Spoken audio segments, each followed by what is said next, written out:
Aleluia. Boa noite. Está feliz? Eu estou muito feliz. E eu agradeço a Deus pela resposta dessas orações. Em nome de Jesus, eu creio. E eu já agradeço. Ele nos chama a isso, né? A dar graças já. Acreditar que já aconteceu no mundo espiritual. Amém? Vamos lá.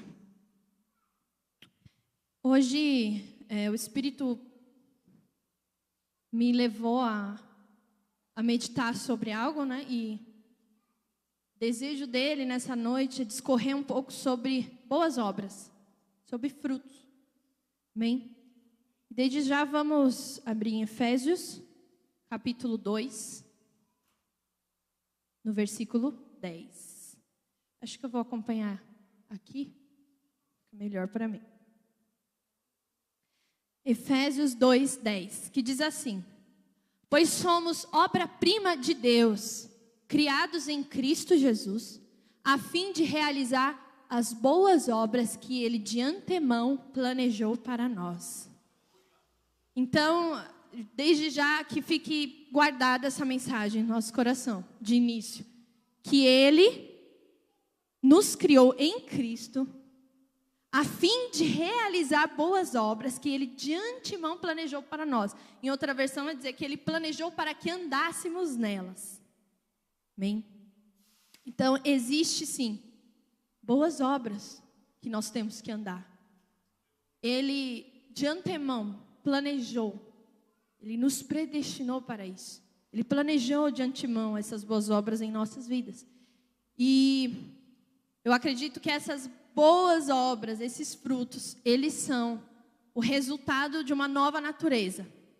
Então, hoje eu quero que a gente possa discorrer sobre isso, entender o que são as boas obras, o que são esses frutos que são novos em nossas vidas, quando aceitamos a Cristo. Essas boas obras, elas significam a nova natureza em nós. Então, se antes nós nascemos do pecado, se quando nascemos no ventre de nossa mãe, nós já nascemos com o pecado, já nascemos com a natureza adâmica, já nascemos com a natureza do pecado, então significa que quando a gente nasce de novo, agora a gente nasce de uma nova natureza. Então, se antes era normal pecar, porque você nunca precisou aprender a pecar, ou não? Você teve que estudar, pegar um livro para ler, aprender a pecar. O pecado, ele veio em nós, ele veio arraizado em nossa natureza. Então, significa que eu não precisei aprender a pecar. Ele veio por natureza. Então, logo quando a gente se converte, a gente entende que a gente nasceu de novo. E é real, é literal essa verdade. Nós nascemos de novo.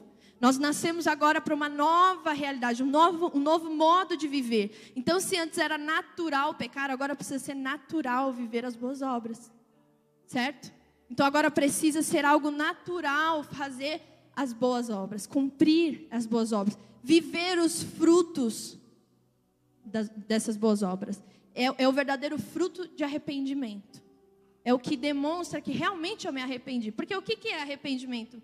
Arrependimento é mudança de rota, né? Como meu pai falou, eu estava indo para cá, agora eu entendi que eu tenho que ir para lá. Então eu entendo que aceitar Jesus e o arrependimento verdadeiro não é parar de fazer o que eu fazia. Nós crescemos muito entendendo que o arrependimento é o remorso. É quando eu me sinto mal pelo que eu fazia.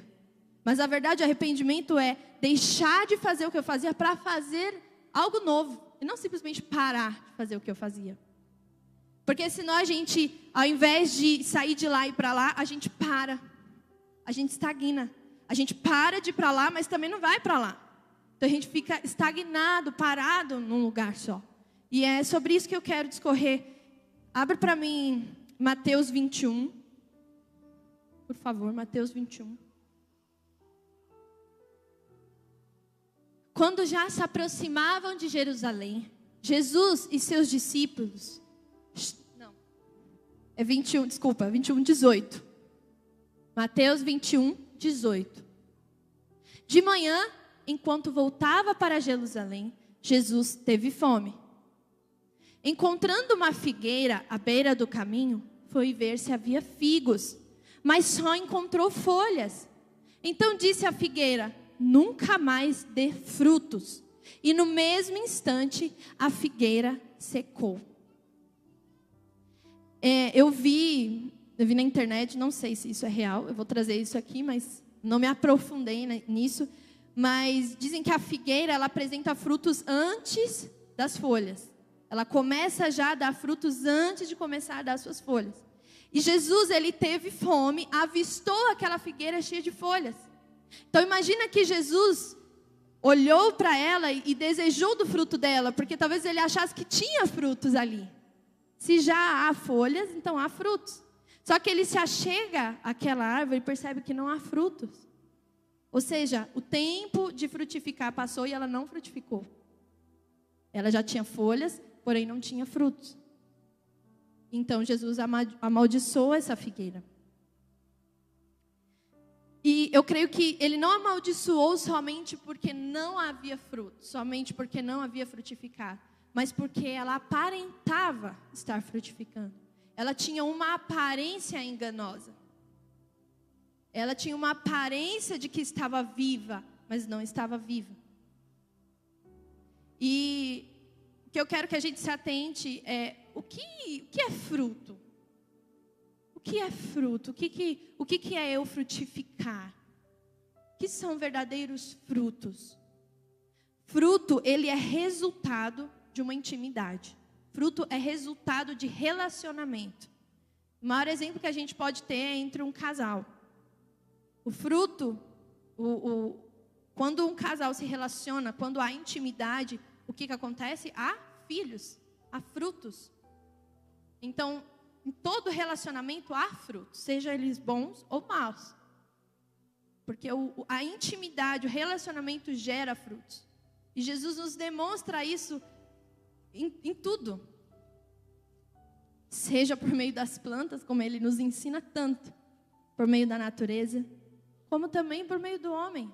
Então, Ele fez o casamento e Ele desejou que observássemos isso. Então, assim como o homem e a mulher frutificam, então Cristo e a igreja também frutificam.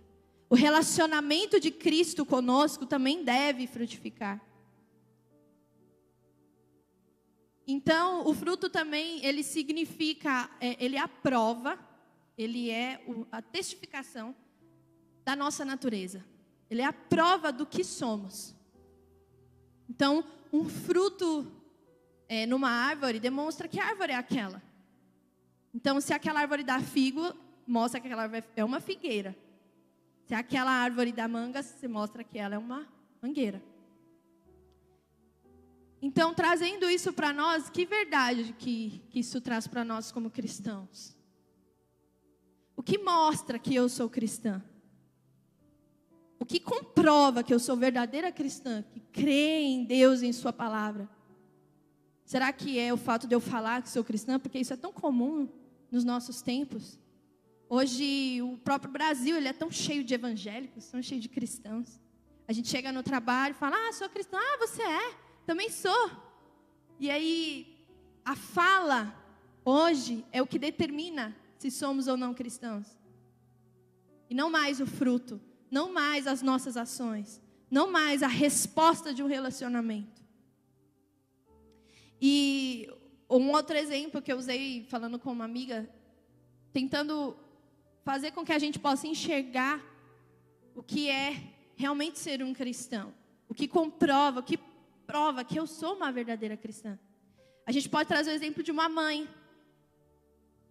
Ou uma mulher pode chegar e você falar assim: eu sou mãe, mas o que vai provar que ela é uma mãe? O seu filho, seu fruto. Se essa mulher não tem filho, logo ela não é mãe. Ela não é o que ela diz ser. Então, como eu posso saber que uma mulher é mãe? Por meio do seu fruto, por meio do seu filho. Assim é, assim somos nós. E isso se discorre por toda a Bíblia.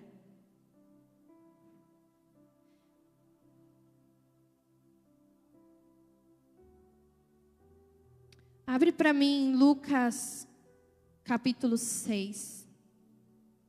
Lucas 6, 43, versículo 43. Uma árvore boa não produz frutos ruins. E uma árvore ruim não produz frutos bons. Pode passar. Uma árvore é identificada por seus frutos. Ninguém colhe figos de espinheiros, nem uvas de arbustos espinhosos. A pessoa boa tira coisas boas do tesouro de um coração bom. E a pessoa má tira coisas más do tesouro de um coração mau. Pois a boca fala do que o coração está cheio. Do que está cheio o nosso coração? Ou melhor, uma pergunta que pode nos fazer realmente conhecer a nós. O que tem saído de nossas bocas? O que tem sido falado por onde nós andamos? Eu trouxe essa mensagem principalmente porque é o que eu tenho vivenciado. Mesmo que eu tenha, desde o berço cristã, já nasci dentro de uma igreja, já cresci dentro de uma igreja, há pouco tempo Deus me fez, realmente me revelou essa verdade das boas obras. Por quê? Porque Ele me fez, por mais que eu entendi o que significa frutos. Todos nós sabemos, mas essa verdade precisa ser revelada. Por quê? Porque nós precisamos olhar para nós. Não é só entender a palavra, mas é deixar que ela entre em você e te transforme. E a gente está muito cheio hoje de compreensão, de conhecimento, de inteligência, de palavras muito inteligentes, onde as pessoas captam e falam, nossa, que insight, mas aquilo não gera transformação. O Senhor não deseja apenas que conhecemos e entendamos a sua palavra, mas que vivamos ela. Então, isso é incrível, porque eu e o Gui, a gente estava lendo Tiago, e aí chegou aquela palavra que fala da fé morta, né? A fé sem obras é morta. E a gente discorreu tanto tempo, acho que a gente ficou mais de 3 horas nessa palavra. Por quê? Porque eu estava relutando com o meu falso entendimento, com a minha ignorância de entender aquele versículo. Com a minha cegueira, porque a verdade, as trevas, o que significa trevas? Ignorância. Então, o que é estar em trevas? É não entender a palavra, é não entender a vida de Deus em nós. E a gente começou a discorrer, e ele rebatia, eu rebatia. Não, mas isso aqui. Não, mas isso aqui. E o fato de você ler a palavra e desejar entendê-la, pode demorar as horas que for, ela vai ser revelada a você, porque você está procurando. A Bíblia diz em Lucas 11, quem me procura, me encontra. Aquele que busca, achará. Aquele que bate, a porta será aberta. Então, quando você vai até essa palavra, não com intenções ruins, não com desejos do seu coração enganoso, mas realmente desejando conhecer a Deus, ser transformado por Deus. Quando você começa a ler e você começa a confrontar aquilo que te confronta, porque às vezes a gente passa o olho em palavras, em textos que nos confrontam, mas a gente os ignora, porque a gente não entende. Às vezes, pela falta de entendimento de algum versículo, a gente deixa para lá. A gente busca, talvez, conhecer em algum momento, através de alguma pregação. Ao invés de buscar, o Senhor fala, está escondido na palavra. E aquele que procura vai encontrar. Não importa quem seja, não importa quão leigo nós sejamos. Nós vamos encontrar, o Espírito está ali, a palavra é vida, e aquele que lê sem o Espírito não entende, mas aquele que tem o Espírito entende, sabe discernir o que é espiritual. E a gente começou a discorrer, e sabe, foi como se cadeias de barreiras de ignorância foram caindo da minha mente. Eu comecei a olhar para mim. No meu trabalho, será que todos me conhecem como cristã? Será que as minhas ações dentro do meu trabalho, as minhas conversas, as palavras, as brincadeiras, será que quando eu vou no mercado, será que em todos os lugares que eu vou, será que eu realmente demonstro que eu sou uma cristã verdadeira? Porque se a gente for levar realmente, gente, a sério, que o próprio Deus habita em nós, e de que quando nós dobramos nossos joelhos, não há céus fechados sobre nós. Já foi rasgado o véu. Quando nós entendemos, quando dobramos o nosso joelho, e é Ele que está ali, ouvindo a nossa oração, presente conosco naquele momento. Será que quando eu saio daquele lugar de secreto, quando eu vou para a rua, quando eu vou para a vida, quando eu vou para a minha rotina, será que eu tenho que ser igual àqueles que não servem a Deus? Será que o encontro com Deus, a presença dEle não vai mudar as minhas ações? Será que ela não é poderosa para nos fazer andar em poder, em vida, e liberando essa vida a outras pessoas? E isso foi entrando dentro de mim de uma maneira. Que cristã eu tenho sido? Que fruto eu tenho dado? Que prova eu tenho dado que sou uma verdadeira cristã? Que prova eu tenho dado que essa verdade é a minha verdade? É a verdade que consome o meu ser, que me faz andar. De que maneira eu tenho comprovado isso? Será que só com as minhas palavras? Será que as nossas palavras que ditam que sou uma verdadeira cristã? Ou são os frutos? Ou são as nossas ações? Porque quando nós nascemos de novo, nós nascemos de uma nova natureza.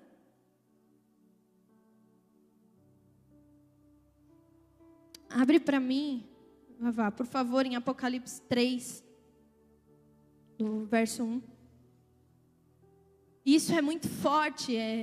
Talvez hoje nós não desejamos mais, tenhamos medo de falar essas coisas, mas a palavra de Deus diz que o amor lança fora todo medo. E Deus nos ama ao ponto de nos corrigir. Deus nos ama ao ponto de não nos desejar estar parados. De não desejar que nós apenas, ao invés de parar o que estávamos fazendo, começamos a andar em vida, em abundância, em poder. Porque Ele habita em nós. E Ele não quer viver menos do que isso em nós. Ele não quer ser indiferente no seu trabalho. Ele não quer estar calado onde você está. Ele quer te usar por onde você for. Olha isso, o Espírito disse, olha o que o Espírito Santo de Deus disse à igreja de Sardes. Escreve essa carta ao anjo da igreja de Sardes. Essa é a mensagem daquele que tem os 7 Espíritos de Deus e as 7 estrelas. Sei de tudo que você faz, você tem fama de estar vivo, mas está morto. Desperte, fortaleça o pouco que resta, pois até mesmo isso está quase morto. Vejo que suas ações não atendem os requisitos de meu Deus. As suas ações determinam se você está vivo ou morto. São as nossas ações. Não tanto que eu venho no culto, não tanto que eu entendo da palavra, mas o quanto eu vivo ela. Que o Senhor nos deixe ser consumidos pela presença dEle. Esse é um tempo muito difícil. Nós temos visto diante dos nossos olhos o tempo passar e correr. A Bíblia diz que viriam tempos difíceis. Sim, já fazem muitos anos que há guerra, rumores de guerra, mas a Bíblia disse que isso se abreviaria e que ficaria cada vez mais intenso, mais forte, mais constante. Então, guerra atrás de guerra.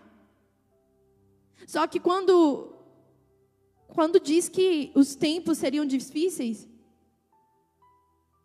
Paulo, não sei se Paulo, Pedro, não me lembro agora, mas ele diz que as pessoas se tornariam gananciosas, avarentas. Não está falando necessariamente de guerras e rumores de guerra, de doenças. Está falando do comportamento humano. Está falando das atitudes do homem que mudariam. Antigamente nós não tínhamos tantos hospitais, tantos remédios para nos socorrer. Nós só tínhamos a Deus. Antigamente não se tinha tanta provisão para se ter comida, alimento. Se recorria a Deus. Mas hoje temos tantas coisas para ir antes de ir a Deus. Nos recorremos a tantas coisas antes de dobrarmos nossos joelhos e clamar aquele que é dono da nossa vida. E nós temos que despertar, porque como é ligeiro o engano. Ele não vem escancarado, ele vem infiltrando em nosso ser, se infiltrando em nós.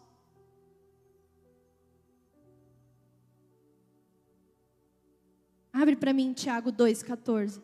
A palavra que mexeu comigo e e que eu relutei dentro de mim e o Senhor me deu vitória. Porque nós temos vitória quando recebemos a revelação de Deus. Nós temos vitória quando aquela palavra não apenas adentrou aqui, mas desceu ao nosso coração. De que adianta, meus irmãos, dizerem que têm fé se não a demonstram por suas ações? Acaso esse tipo de fé pode salvar alguém? A fé de dizer que sou cristã tem algum poder de salvar alguém? Se um irmão ou irmã necessitar de alimento ou de roupa, e vocês disserem até logo, tenha um bom dia, aqueça-se, coma bem, mas não lhe derem alimento nem roupa, em que isso ajuda? Como vem a fé por si mesma, a menos que produza boas obras, está morta. Mas alguém pode argumentar, uns têm fé, outros têm obras. Mostre-me sua fé sem obras e eu, pelas minhas obras, lhe mostrarei minha fé. Você diz crer que há um único Deus, muito bem. Até os demônios creem nisso e tremem de medo. Quanta insensatez. Vocês não entendem que a fé sem obras é inútil? Não lembram que nosso antepassado Abraão foi declarado justo por suas ações quando ofereceu seu filho Isaque sobre o altar? Como vem, sua fé e suas ações atuaram juntas. E sim, as ações tornaram a fé completa. E aconteceu exatamente como as Escrituras dizem. Abraão creu em Deus e assim foi considerado justo. Ele até foi chamado amigo de Deus.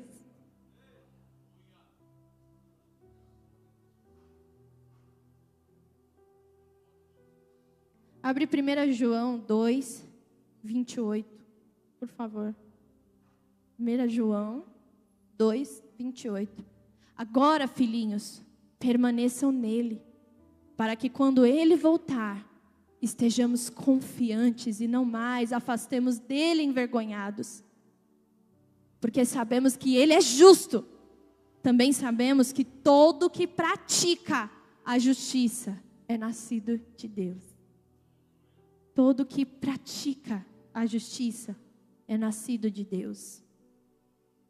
Fruto não é uma escolha do cristão. Ele é a prova daquilo que dizemos. É o que torna a nossa fé viva. E não é pelas obras que somos salvos. Isso a gente vai ver agora, em Efésios 2. Para que fique muito claro que as obras, boas obras e a graça, elas não estão longe uma da outra. Elas estão próximas, elas estão conectadas. Vocês estavam mortos por causa de sua desobediência de seus muitos pecados. Não. É o 8. Vocês são salvos pela graça, por meio da fé. Isso não vem de vocês, é uma dádiva de Deus. Não é uma recompensa pela prática de boas obras, para que ninguém venha se orgulhar. Pois somos obra-prima de Deus, criados em Cristo a fim de realizar boas obras que Ele de antemão planejou para nós. Criados em Cristo, porque não somos mais criados do pecado. Nós fomos criados novamente de uma nova natureza. Natureza de Deus. Natureza verdadeira. Então, frutos é resultado de um relacionamento. Eu não atuo, eu não faço, eu não tenho ações para receber salvação. Eu a recebi, por isso eu vivo em obras. Por isso eu ando em boas obras. Por isso eu frutifico. 1 João 3, 10. Que a palavra fale conosco. Ela basta para ministrar o nosso coração. O Espírito Santo é quem nos revela, que nos abre o coração. Assim podemos identificar quem é filho de Deus e quem é filho do diabo. Quem não pratica a justiça e não ama seus irmãos não pertence a Deus. Quem não pratica a justiça e não ama. João fala que aquele que ama o seu próximo tem Deus dentro do seu coração. Se você ama o seu próprio, você mostra que você tem Deus. Mas se você não ama, significa que você não conhece a Deus. E o que é conhecer a Deus? Conhecer é se relacionar. Conhecer é ter intimidade com Deus. Assim como o homem e a mulher, pela intimidade dá fruto, assim nós, em Cristo, com Ele frutificamos. E por último, vamos para João 15.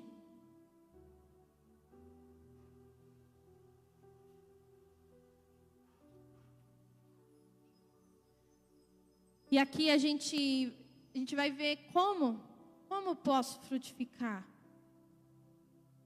Se eu sei que eu preciso frutificar, porque isso revela realmente que eu sou um cristã verdadeira, essa é a prova da minha vida real com Deus. E quando você começa a frutificar, sabe o que está acontecendo? Você está tendo vida dentro de si. A vida de Deus em você. Porque o corpo de Deus se movimenta. Nós precisamos responder ao amor dEle. Ele nos chama a permanecer no amor dEle. Mas será que o amor dEle não nos move, não nos levanta de uma sonolência, de uma dormência? Se realmente desejamos, se realmente ansiamos viver com Ele, vamos frutificar. É a natureza, é a nossa natureza. Eu sou a videira verdadeira e meu Pai é o lavrador. Todo ramo que estando em mim não dá fruto, Ele corta. Todo ramo que dá fruto, Ele poda para que produza ainda mais. Vocês já foram limpos pela mensagem que eu lhes dei. Permaneçam em mim e eu permanecerei em vocês. Pois assim como um ramo não pode produzir frutos se não estiver na videira, vocês também não poderão produzir frutos, a menos que permaneçam em mim. A gente não tem que tentar frutificar, a gente tem que permanecer. Porque não somos nós que frutificamos. Um ramo por si só não pode frutificar. Nosso trabalho é permanecer nele. Nosso trabalho é adentrar na presença do Senhor. Fechar nossa porta no secreto. E orar ao nosso Pai que está em secreto e nos deseja neste lugar. Continuando. Permaneçam em mim e eu permanecerei em vocês. Pois assim como o ramo não pode produzir frutos se não estiver na videira, vocês também não poderão produzir frutos a menos que permaneçam em mim. Sim, eu sou a videira, vocês são os ramos. Quem permanece em mim e eu nele, produz muito fruto. Pois sem mim, vocês não podem fazer coisa alguma. Sem Ele, não podemos fazer coisa alguma. Se por um lado nós não desejamos frutificar, não estamos com os nossos vendas nos olhos, sem perceber que onde nós estamos não estamos frutificando, não estamos saindo do lugar. Por outro lado, não podemos achar que somos nós, pela nossa força que frutificamos, porque sem Ele não podemos fazer coisa alguma. Em nós não há nada que se aproveitar. É por isso que nascemos de novo. E já não nascemos da carne, mas do Espírito, para viver em Espírito. Porque a nova vida que o Senhor nos deu é no Espírito. Porque nosso Espírito estava morto. E Ele deu vida. Ele nos deu uma consciência purificada, uma consciência limpa. Não é mais de ações externas, mas é de dentro para fora. É o que sai, não o que entra. Quem não permanece em mim é jogado fora. E Ele está sempre dizendo isso, sempre dizendo isso. Quem não permanece em mim é jogado fora como um ramo imprestável e seca. Esses ramos são juntados num monte para serem queimados. Por que Jesus fala isso? Porque Ele diz que somos lançados ao fogo se não frutificamos. Porque o fato de não frutificarmos é porque não estamos permanecendo. Por que um ramo que não produz fruto é lançado fora? Porque mostra que ele não está permanecendo. E quando eu não permaneço, eu vou morrendo espiritualmente. Até que não haja mais solução, como Paulo diz, para quem viveu com Deus e saiu, já não há mais remissão, já não há mais o que fazer. Então, como é séria essa palavra. Ele nos deu de graça a vida nele, com ele. Nós precisamos se manter nele. Precisamos estar arraigados nele, conectados nele, porque só assim nós viveremos a vida dele em nós, só assim teremos vida plena. Não é que ele quis matar uma árvore que não frutificava, é porque o fato dela não frutificar já estava dizendo por si só que ela não permaneceu em Deus. E por que ele fala permanecer? Porque existe de alguma forma em nós algo que não nos deixa permanecer. Existe em nós, no mundo, e nas influências malignas, algo que quer nos arrancar de estar nele, que não nos quer deixar permanecer nele. Por isso que ele fala permanecer. Então, permanecer é constantemente ser atraído, ser levado a estar mais perto dele, buscá-lo cada vez mais, consagrar as nossas vidas a ele. Constantemente nós necessitamos disso, porque senão não permaneceremos.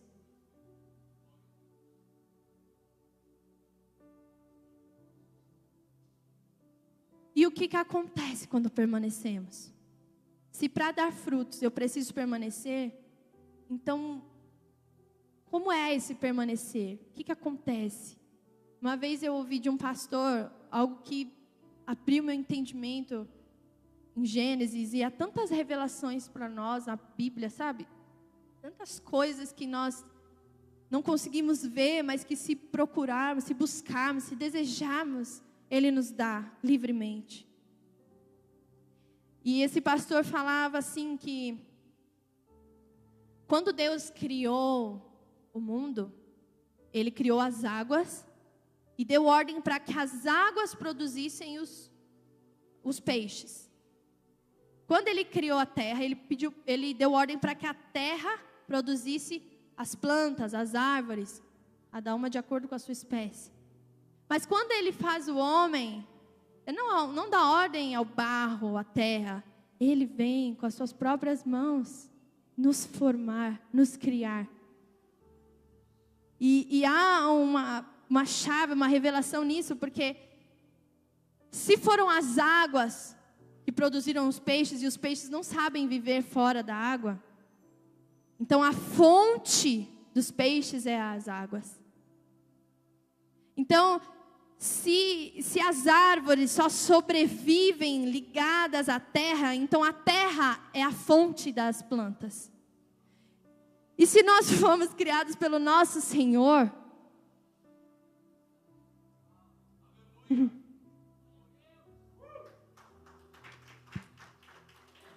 não temos vida fora dele. Não há vida fora dele. Isso é permanecer nele. Ele é a nossa fonte. Ele é a nossa fonte. Nele estão os nossos nutrientes. Nele está tudo o que precisamos para viver. E se assim como a planta é arrancada da terra e morre, quando somos arrancados desse lugar de permanecer, nós morremos. É isso que Jesus disse quando amaldiçoou aquela árvore. Que talvez há tanto tempo ele esperou que ela frutificasse e não frutificou mais. Assim como aquela parábola, Lucas 13, no versículo 6. É o último, Vavá, prometo. Lucas 13, 6. Então Jesus contou a seguinte parábola. Se atente que ele desejou contar essa parábola. Ele se preocupou em contar essa parábola. Um homem tinha uma figueira em seu vinhedo e foi várias vezes procurar frutos nela, sem sucesso. Por fim, disse ao jardineiro: esperei 3 anos e não encontrei um figo sequer. Corte a figueira, pois só está ocupando espaço no pomar. O jardineiro respondeu: Senhor, deixa mais 1 ano, eu cuidarei dela e a adubarei. Eu vejo que o dono do vinhedo é Deus e o jardineiro é Jesus. Jesus intercede por nós. Ele intercede por nós. E ainda que em 3 anos ela não frutificou, o jardineiro disse: Senhor, deixe mais 1 ano, eu cuidarei dela, eu a adubarei. Que nós não sejamos tão cegos, tão cheios de escamas nos olhos para não receber essa palavra para nós. Para lançá-la ao nosso irmão, aquele que às vezes você sabe que está aqui e precisa. Que não sejamos essa pessoa. Que sejamos aqueles que recebem a palavra como a terra seca recebe a chuva. Que possamos ser essa terra sedenta por Deus. O próprio Jesus confessou: eu sou o pão da vida. Eu sou a água viva que desceu do céu. Que possamos nos alimentar dele todos os dias. Todos os dias ele disse: buscar-me-eis e me achareis, quando me buscardes de todo o coração. Nesse tempo, em nenhum tempo permaneceremos nele, se não dobrarmos o nosso joelho e orarmos. E eu tenho entendido que não é só quando desejamos, não é só quando queremos orar, ou quando sentimos vontade de orar, porque senão nem vamos dobrar nossos joelhos. E é como meu pai falou, é quando você não quer estar ali, que você tem que esmiuçar a sua carne, porque o seu espírito anseia por este lugar. Mas há uma luta. Mas quando você adentra esse lugar, mesmo que seja difícil, se você permanece, depois parece que os céus se abrem sobre você e você descobre que essa foi a sua melhor escolha naquele momento. Que possamos amadurecer nessa área, que é a principal do cristão. Não há outro lugar mais importante para um crente estar do que em oração. Aqui não é o lugar mais importante. É em oração o lugar mais importante do cristão. É lá que somos fortificados. É lá que somos alimentados. É lá que há revelação. Porque em oração não há máscaras. Não escondemos quem somos. Quando estamos aqui, levantamos nossas mãos, mesmo sem desejar. Damos um sorriso, mesmo sem querer. E tudo bem, porque é aqui que nós temos cura uns com os outros, em comunhão. E ele diz também para permanecermos uns nos outros, porque também frutificamos dessa maneira. Mas não há lugar mais importante para estar do que em oração, do que dobrando os nossos joelhos, do que desejando sinceramente, intimamente, entender essa palavra. E aonde ela me confronta é onde eu vou ficar horas ali debatendo, buscando entender até que eu tenha vitória, até que ela me seja revelada, até que eu caia de joelhos chorando e pedindo perdão a Deus por áreas da minha vida que eu não reconhecia, que Ele me fez ver, assim como Paulo ficou cego, mas as escamas caíram dos seus olhos, e ele enxergou o que eu estava fazendo. Eu estava matando os cristãos. Foi isso que aconteceu com Paulo. As escamas caíram dos olhos dele. E existem escamas nos nossos olhos, em áreas da nossa vida que a gente não consegue ver. Mas que em nome de Jesus, o Senhor nos traga revelação em todas as áreas da nossa vida. Nos traga luz em todas as áreas da nossa vida. Em nome de Jesus. Abre em Efésios 5, por favor. Eu acho que é Efésios 5, 8. Eu acho. Por favor. Pois antigamente vocês estavam mergulhados na escuridão, mas agora tem a luz no Senhor. Vivam, portanto, como filhos da luz. Pois o fruto da luz produz apenas o que é bom, justo e verdadeiro. O fruto da luz, o resultado de acender a luz sobre as nossas vidas, em todas as áreas. O resultado de acender a luz na minha área financeira vai mostrar muita podridão, mas vai trazer fruto de justiça, de verdade em nossas vidas. Nas áreas do meu relacionamento, meu casamento, Relacionamento meu com os filhos, a sua família, aquele do qual você tem que pedir perdão. É o fruto da luz. O Senhor quer adentrar com luz, porque você é filho da luz. Você não é filho das trevas, para que haja áreas escuras em sua vida. Em nome de Jesus, que essa palavra possa entrar no nosso coração e nós possamos ter o fruto de arrependimento. O fruto de arrependimento que não nos faz estar parados, glorificando porque eu não faço, mas não peco mais. Mas que eu passe a andar em boas obras, as boas obras que Ele planejou de antemão para que nós andássemos nelas. Boas obras, amor, vida, resultados de permanecer nele, resultados de estar arraigados, conectados nele. E isso é tão poderoso, nós não temos ideia do poder que é quando estamos conectados nele. Eu não faço ideia ainda, mas eu sei que se eu permanecer dia após dia, dia após dia, mais da vida dele, do poder dele, da plenitude dele vai adentrar dentro de mim, e eu vou ser cheia, e as pessoas vão ver Cristo em mim, Cristo em nós. Em nome de Jesus, que possamos ser filhos da luz. E Paulo, como Paulo desejou que pudéssemos entender o amor dele, a largura, o comprimento, a altura, a profundidade, que quando entendemos isso, seríamos plenos da vida e do poder do Espírito. Possamos adentrar este lugar. Em nome de Jesus, o Senhor não tem pouco para você. O Senhor não quer que você viva superficialmente, no raso. Ele não deseja isso para nós, Ele deseja as profundezas, aonde vamos descobrir coisas tão profundas que jamais descobriríamos lá no raso. Em nome de Jesus, que essa verdade entre em nosso coração. Pai, eu te peço, Senhor, que essa verdade nos seja revelada, Pai. Nós desejamos buscar e realmente encontrar a Ti, Senhor. Eu te peço, Senhor, que essa palavra possa gerar em mim, possa gerar em nós, Pai, fruto de arrependimento, de enxergar que agora eu não posso mais, Pai, permanecer como eu estava, mas começar a andar em boas obras, começar a andar, Senhor, a dar frutos. Mas isso, Senhor, entendendo que tudo que eu preciso fazer é permanecer em Ti, Deus. Que tudo que precisamos fazer, Senhor, é estar aos Teus pés. Como Maria esteve aos Teus pés, Senhor. E desejou a Ti, somente a Ti, Senhor. Nos faz desejar a Ti.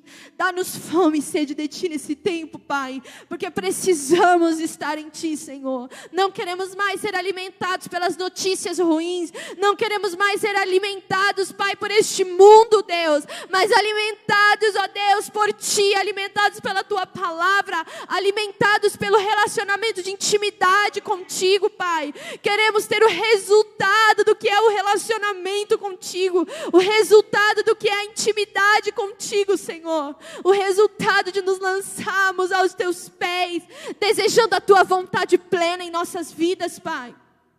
Saindo, Deus, do nosso conformismo, do nosso lugar cômodo, Pai. Em nome de Jesus, nos tira desse lugar, nos faz estar, Senhor, incomodados, ó Deus, incomodados, Senhor. Porque o Senhor nos resgatou de uma vida vã, fútil, inútil, para nos colocar num lugar de honra. O Senhor não nos comprou com ouro ou prata, Pai, ou algo semelhante, mas com o sangue precioso de Jesus. O sangue derramado até a última gota por nós. O Seu corpo dilacerado, Senhor, em favor das nossas vidas, Pai, levando sobre si nossa ignorância, levando sobre si a nossa consciência impura, a nossa vida, Pai, de pecado, levando sobre si, Senhor, as nossas dores e enfermidades, e nos dando vida, nos faz desejar a vida plena, Senhor. A vida e o poder que há em Ti, Deus, nos faz viver no Teu Espírito. Oh Espírito Santo, eu te peço que você venha derramar vida, poder sobre nós nesses dias. Em nome de Jesus, que possamos ser marcados pela Tua presença nesses dias, marcados pela intimidade contigo nesses dias, Senhor. Porque se o Senhor, Pai, o Senhor mesmo disse que se nós, mesmo sendo bons pais, sabemos dar coisas boas aos filhos, quanto mais a Ti nos dará o Espírito Santo. Dá-nos mais o Teu Espírito, Senhor. Dá-nos o Teu Espírito, Senhor. Não queremos viver no raso, Pai. Não queremos ser superficiais. Em nome de Jesus, nos leva ao profundo. Nos leva, Senhor, a desejar dentro das nossas casas, pegar a nossa Bíblia, Senhor, e meditar, e lutar conosco mesmo, Senhor. Lutar com a nossa carne, Deus, cômoda, que não deseja entender a Tua palavra. Em nome de Jesus, até que tenhamos vitória, e nos seja revelado até que caiamos, Deus, de joelhos. Reconhecendo quem temos sido, Deus, diante de Ti. Reconhecendo como temos andado diante de Ti, Senhor. Porque o Senhor está em Seu santo trono. E de lá Ele nos convoca a uma vida santa. A uma vida dedicada. A uma vida com Ele. A uma vida plena de frutos. Mas frutos sem peso, sem força, sem jugo. Uma vida de permanecer ligados a Ele, conectados a Ele. Sim, Deus, nós desejamos estar ligados em Ti, conectados contigo, dia e noite, até que tenhamos saudade da Tua presença, Senhor. Até que ela tenha falta em nosso ser, Senhor. Em nome de Jesus, Pai, eu te peço, Deus, nós venhamos, Pai, nesse tempo, a CCP venha responder ao Teu amor, responder ao Teu sacrifício, responder, Pai, ao Teu sangue e o Teu corpo derramado e dilacerado por nós. Em nome de Jesus, Pai, nós liberamos essa verdade, ó Deus, sobre nós neste tempo e sobre a igreja no Brasil e no mundo, Senhor. Em nome de Jesus, nos guarda em Ti, Senhor. Nos ensine a permanecer no Teu amor, a permanecer em Ti e a permanecer uns nos outros, Pai. Para que venhamos nos fortalecer cada vez mais, Senhor. E venhamos frutificar. Em nome de Jesus. Amém.